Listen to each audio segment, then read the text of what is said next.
कि जन स्वराज जो है भारतीय जनता पार्टी की पीठी है। तो इसीलिए जो है जन स्वराज 4 जगह नहीं लड़ी थी, तो हाँ राष्ट्रीय जनता जब जीत जाती है और इन लोगों ने मत को विभाजित करके जो है उसको जितवा दिया। ये सवाल हमेशा हम लोगों से होता है, इसलिए मैंने पहले सबसे आग्रह किया कि इसको अन्यथा न लेते इसका उत्तर में हम लोग हर जगह इसको फेस करना। हमें बीजेपी की बी टीम वो लोग कहते हैं जिनको हमारे बढ़ने से सबसे ज्यादा खतरा है, और कोई नहीं कहता। उन्हीं को जिनको हमसे ज्यादा खतरा है वो हमको तरह तरह के नेम देते हैं, नाम देते हैं, उलाहने देते हैं, लांछन लगाते हैं। उनसे हमें क्या क्या कहना उनको? ना तो वो पढ़े लिखे हैं, ना समझदार है, डंडे के बल पर उन्होंने शासन किया है। जनता जितनी सताई हुई है उसी का तो जवाब देना है इस बार। अभी फिलहाल भाजपा जनता राजद की जो सरकार चल रही है और भविष्य में जन सुराज की सरकार अभी बनी नहीं है, लेकिन 2025 में बनने की उम्मीद है। मुझे सवाल है कि बिहार में जितने भी डिपार्टमेंट हैं, यानी न्याय मित्र की बात हो, चाहे पशुधन ऑपरेटर की बात हो, या डाटा ऑपरेटर की बात हो, चाहे किसान सलाहकार की बात हो, या कृषि शिक्षक की बात हो, या लैब टेक्नीशियन की बात हो, मतलब 44 डिपार्टमेंट है टोटल बिहार में, खेल विभाग भी है। तो भाजपा जनता राजद का एक टारगेट है कि जब भी अपनी हक और अधिकार के लिए कोई भी डिमांड या मांग मांगती है सरकार से, तो उसे सीधे लाठीचार्ज किया। क्या आगे 2025 में जन सुराज की सरकार बनेगी, क्या इनका क्या मानसिकता है हम आपसे जानना चाहते हैं। लाठीचार्ज आप कीजिएगा या नहीं? आप जरा गौर करें, लाठीचार्ज के पीछे क्या कारण है? जनता के कुछ मांगे हैं जिनको सरकारी तंत्र पूरा नहीं कर सकता है, तो जनता आवाज उठाती है और कानून व्यवस्था को कंट्रोल करने के बहाने लाठीचार्ज होता है। हमने आपको अपने इनिशियल एड्रेस में दोनों के बारे में बताया। जब जन सुराज की सरकार बनेगी तो 3 महीने के अंदर भ्रष्टाचार खत्म करेंगे, और इसका मतलब है कि जिन जिन लोगों के मन में, जिन जिन लोगों के जीवन में प्रॉब्लम्स हैं, भ्रष्टाचार जनित प्रॉब्लम्स हैं, उन सब को जल्दी से साफ कर दिया जाएगा। अगर ऐसा हुआ तो सबसे पहले तो समस्याएं ही नहीं आएंगी, लेकिन इनिशियल फेजेस में अगर कोई समस्या आ भी गई तो हमारा पुलिस तंत्र इतना कारगर होगा कि उसको लाठी चलाने की जरूरत नहीं पड़ेगी। आप इसको एक दूसरी तरह से समझें। बिहार में शराबबंदी है। हम कहते हैं कि शराबबंदी है, शराब बंद नहीं है। सरकार कहती है कि आप महिलाओं से पूछो कितनी महिलाएं हैं जो कि चाहती हैं कि शराबबंदी हो। हम कहते हैं आप उन महिलाओं से पूछो जिनके पति, जिनके भाई, जिनके बेटे जेलों में बंद हैं, लाखों संख्याओं में महिलाएं भी बंद हैं। वैसे लोग जो जेलों से निकलने के लिए बेल नहीं दे सकते, क्योंकि जिन शराबियों को जेलों में डाला गया और उनके पास पैसे थे वो सब तो छूट गए, लेकिन जिनके पास बेल के लिए पैसे नहीं थे, ऐसे लाखों लोग महीनों से, सालों से जेलों में सड़ रहे हैं। तो उसका तीसरा एंगल ये है कि सरकार शराबबंदी इसलिए चाहती है चूंकि यहां कानून व्यवस्था बिल्कुल फेल कर गई। अगर ऐसा होता कि शराबबंदी करना जरूरी है तो देश के और भी राज्यों में शराबबंदी होती। कितने देशों में शराबबंदी, कितने देशों में शराब के कारण प्रॉब्लम? वो इसलिए कि वहां कानून व्यवस्था बिहार से अच्छा है। तो सरकार अपनी कमी छिपाना चाहती है, क्योंकि कानून व्यवस्था अच्छी नहीं है, इसलिए शराबबंदी लागू कर दो। आपके सवाल पर वापस आते हुए मैं केवल इतना ही कहूंगा, अगर जन स्वराज की सरकार बनी और भ्रष्टाचार और कानून व्यवस्था 3 महीने के अंदर कंट्रोल में आ गई, तो फिर ऐसे प्रदर्शनों की या उन पर लाठी चार्ज करने की जरूरत ही नहीं। सब मैं Vikas Kumar, advocate civil court Gopalganj. मेरा सब आपसे छोटा सा सवाल यही है कि अगर आपकी सरकार बनती है तो सरकारी नियुक्तियों में डोमिसाइल नीति लागू होगा या नहीं? बस मेरा यही सवाल है, क्योंकि जिंदगी भर बाहर ही शिक्षा दिया, बिहार में नहीं मिल पाए कि हायर एजुकेशन का तो पूरा जंगल व्यवस्था है। बहुत दुखी हूँ इस आपका सवाल छोटा था और जवाब उससे भी छोटा है। जी। डोमिसाइल नीति कहने का मतलब है कि हम अननेसेसरीली बिहार की नौकरी को बिहार से बाहर वालों को नहीं देंगे। आप देश के किसी राज्य में चले जाएं, वो सब क्या बोलते हैं, वो माटी मानुस या क्या, महाराष्ट्र में और सब जगह है, सन ऑफ द सॉइल। हर आदमी, हर राज्य ये पॉलिसी अपना रहा है। तो हम क्या कहीं मार्स या वीनस से आए हैं कि हम दूसरी पॉलिसी लगाएं? हम भी वही पॉलिसी लगाएंगे। पहला राइट बिहार के लोगों का होगा, यहाँ जो भी सुविधाएं बनाई जाएंगी या जो भी नौकरियां लाई जाएंगी, पहले बिहार के लोग, और बिहार के लोग कोई कम थोड़ी ना है कि उंगली में गिन ले। 13 करोड़ लोगों में से ऐसा कोई वैकेंसी नहीं हो सकता जो बाहर के लोगों के लिए खाली छूटे। हमारे 5 सूत्रों में जो सबसे महत्वपूर्ण युवाओं के लिए है वो रोजगार के लिए ही है। हमने कहा है कि हमारी सरकार बनने के 3 महीने के अंदर वो युवा जो कि बिहार से बाहर जाकर रोजगार मजबूरी से करते हैं, उनको 10-12 हजार रुपए प्रति माह के रोजी रोजगार की व्यवस्था उनके घर में, उनके जिले के अंदर करवा दी जाए। और ये कोई कोरा वादा नहीं है।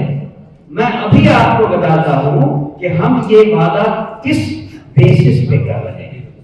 अभी भी जब हम सरकार में नहीं है, अभी भी हम बिहार के गांव से उन युवाओं को बिहार में ला रहे हैं जिनको केवल मोबाइल फोन चलाना आता है। उनको सत्याग्रह आश्रम में बुलाकर केवल 3 दिनों की ट्रेनिंग दी जाती है।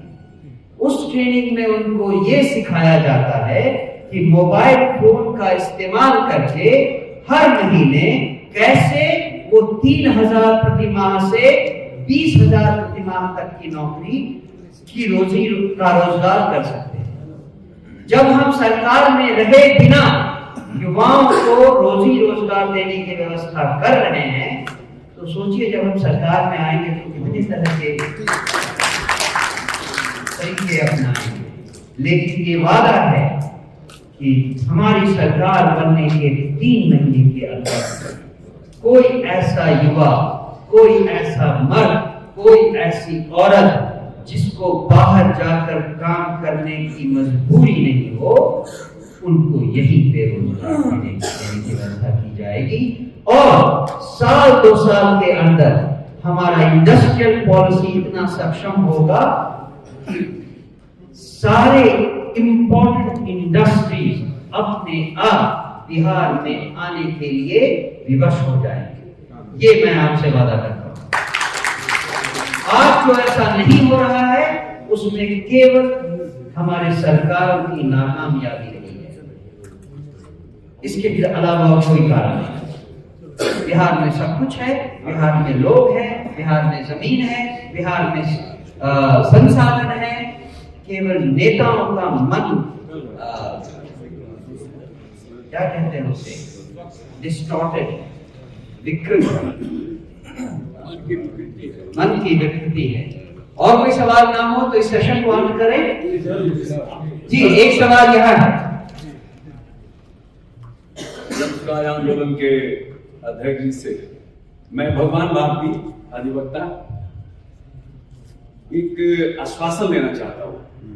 आश्वासन ये कि अभी हम एक हमारे मित्र ने जो प्रश्न पूछा था, युवा मित्र ने, उसी का एक विस्तार मैं करना चाहता हूँ कि बिहार में कॉन्ट्रैक्ट पर बहुत से लोगों की नियुक्तियां की गई और ये जो नियुक्तियां की गई हैं, ये जो माने निर्धारित मानदंड जो है डेली बेसिस का, उससे भी कम 5,000, 7,000, 3,000, 4,000, 8,000। कोई मीना है, कोई आशा है, कोई टोला सेवक है, कोई कुछ है, इस तरह की 20 नियुक्तियां हैं जिनकी नियुक्ति एक तो अस्थायी नहीं है और दूसरी कि सरकार अगर हम किसी व्यक्ति को अपने यहाँ रखते हैं तो तुरंत किसी लेबर कोर्ट में जाकर के वह दावा कर देता है कि हम 500 रुपया से कम देते हैं, स्किल्ड लेबर है उसको इतना देना चाहिए, लेकिन skilled labour non skilled labour से भी कम उसको दिया जा रहा है। क्या इस व्यवस्था को अगर सरकार करती है जनसुराज की तो इसमें सुधार होगा? जी डेली बेसिस पे काम करने वाले टीचर हैं, सांख्यिकी स्वयंसेवक, आंगनबाड़ी, रसोई, आजीविका दीदी, पशु मित्र, लैब टेक्नीशियन, तमाम मतलब 44 डिपार्टमेंट में कॉन्ट्रैक्ट बेसिस पे लोग काम कर रहे हैं। एक मुद्दा नहीं है सर, 44 विभाग की। जी नहीं, सवाल बहुत उचित है और बहुत सटीक है, इसका जवाब भी बहुत सटीक होने की जरूरत है। अगर हम कुछ और कहें तो it will look like an I wash, जो कि मैं नहीं चाहता। सबसे इंपॉर्टेंट बात इसको ध्यान में रखने की है कि जनसुराज पार्टी एक विजन डॉक्यूमेंट बनाने की तरफ चल रही है। विजन डॉक्यूमेंट शायद महीने भर के अंदर बन जाएगा। उसमें हर डिपार्टमेंट, हर आयाम, हर डायमेंशन जो सरकार गवर्नेंस का होता है उसके बारे में डिटेल चर्चा होगी। ये विजन डॉक्यूमेंट इतना इंपॉर्टेंट है कि इसी के बेसिस पर हमारी पार्टी का इलेक्शन मैनिफेस्टो भी बनाया जाएगा। तो उस विजन डॉक्यूमेंट में वो सारी चीजें होंगी जिसका आप जिक्र कर रहे हैं। अगर किसी डिपार्टमेंट में, किसी मंत्रालय में किसी तरह की डिस्टॉर्शन है, जिसमें कॉन्ट्रैक्ट लेबर आता है, जिसमें कॉन्ट्रैक्चुअल एम्प्लॉयमेंट आता है, जो लीगल बेसिस पे वैलिडेट नहीं हो सकता है, उन सब को वैलिडेशन कैसे मिले उसकी चर्चा होगी और उसके ऊपर कार्यवाही होगी। और उसकी चर्चा में ये समूह जरूर शामिल होगा। जो वकीलों का समूह हमारे साथ जुड़ेगा वही हमें गाइड करेगा कि इस कुव्यवस्था को अगर सही करना है तो इसका लीगल तरीका क्या होना चाहिए। कंपटीशन देते हैं, पास कर जाते हैं। एक सेकंड, साथ कुछ करना बताना चाहते हैं।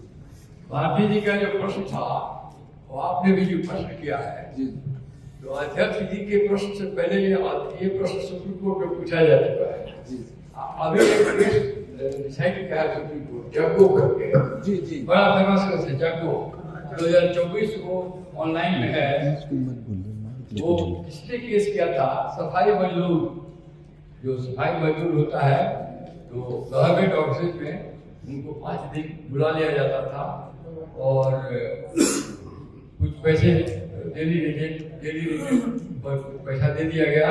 पार्ट टाइम वर्कर 10 वर्ष से वो काम कर रहे थे और कुछ लोगों को कॉन्ट्रैक्ट लेवल पर वो लोग सुप्रीम कोर्ट में गया और कहा कि जमींदार पहले एक्सप्लॉइट करता था तो उसको एक्सप्लॉइटेशन करते हैं।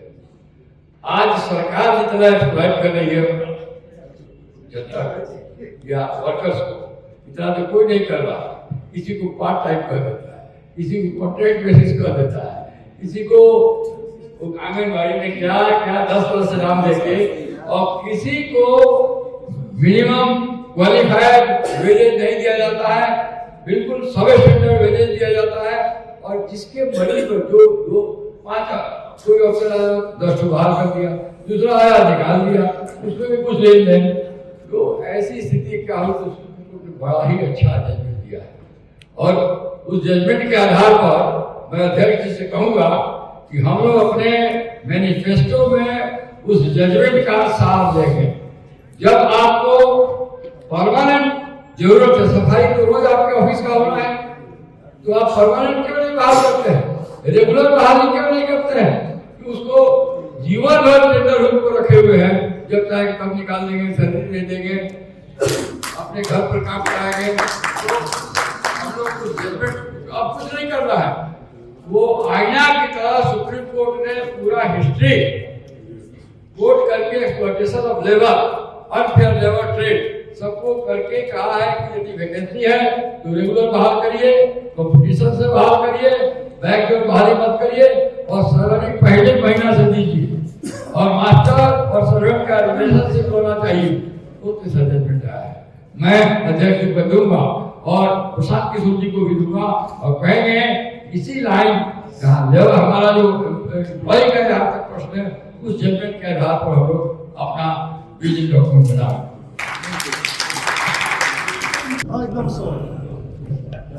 मैं धनंजय कुमार द्विवेदी अधिवक्ता दवा न्यायालय गोपालगंज। सर से मेरा आग्रह है कि ये मीटिंग क्योंकि अधिवक्ताओं के लिए बुलाया गया है और हमारे जो युवा अधिवक्ता है उनके लिए कोई सरकार अन्य राज्यों में तो कुछ जगह लागू हुआ है, लेकिन आपकी अगर सरकार बनती है तो आप उसके लिए क्या व्यवस्था करेंगे? कोई स्टेटमेंट की व्यवस्था करेंगे क्या? आप अपनी डिमांड तो करें, आप अपनी डिमांड रखें, माननीय अध्यक्ष जी की उसके हिसाब से आप उस पर कार्रवाई करके आपको सेटिस्फाई करेंगे, ये हमारा वादा है। ग्राम मानिकपुर पूर्व से प्रशांत किशोर जी की पार्टी के साथ हूँ। मैंने इनके चंपारण यात्रा से ही मेरा जुड़ाव हुआ था, मैं सक्रिय सदस्य के रूप में हूँ। मेरा वकील बंधुओं से यह आग्रह है कि इस पार्टी से जुड़कर इनकी मदद करें और इनके हाथों को मजबूत करें ताकि हमारे बिहार को भी उन्नति का रास्ता देखने का अवसर प्रदान